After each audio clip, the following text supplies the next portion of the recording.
1 in 5 people across this country has a mental health condition. That according to the National Alliance on Mental Illness. And as a result, some individuals are turning to illegal drugs for relief, especially in rural communities. Washington News Bureau's Nicole Newman takes a closer look. I used crystal, meth, for a while, cocaine, a lot. I would even sneak cocaine into the psych unit.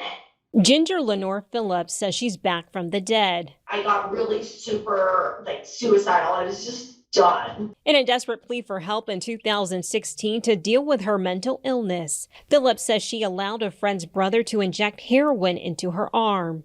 I died on the floor. He left. I assume he called the cops. I woke up in the ICU and I was a Jane Doe. This experience adding to a long history of encounters Phillips has had with hospitals since the age of 15.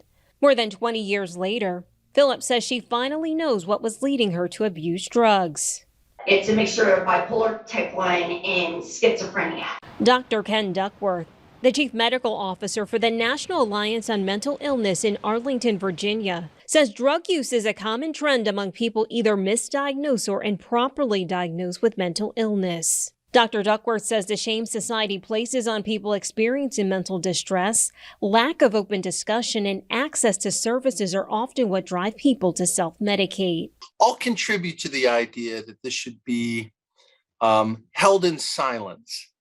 And that leads to trouble for people because these are treatable conditions. Across the nation, 1 in 5 people have a mental illness. Specifically in the state of Missouri, a December 2020 report found nearly 1 million adults over 18 suffer with mental illness annually.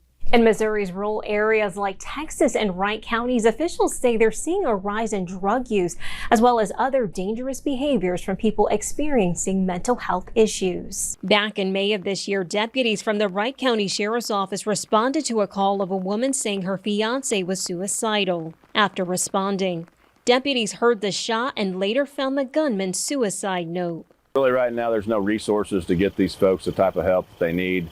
And, unfortunately, here we are, law enforcement, out dealing with it. The Wright County Sheriff's Office says it sometimes has to reach out to West Plains and Springfield in order to try and find counseling for people in need. It's a familiar scenario for Cheryl Thurman, a health department employee who works in both Wright and Texas counties. One of the behavioral health centers out of West Plains says that they have 400 people waiting for counseling. As a result, Thurman says she's working with several clients who are using illegal drugs to improperly treat their trauma or mental health illness.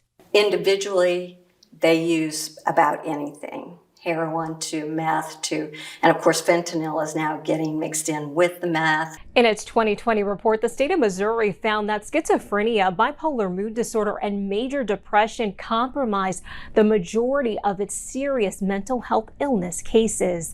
In Washington, I'm Nicole Newman.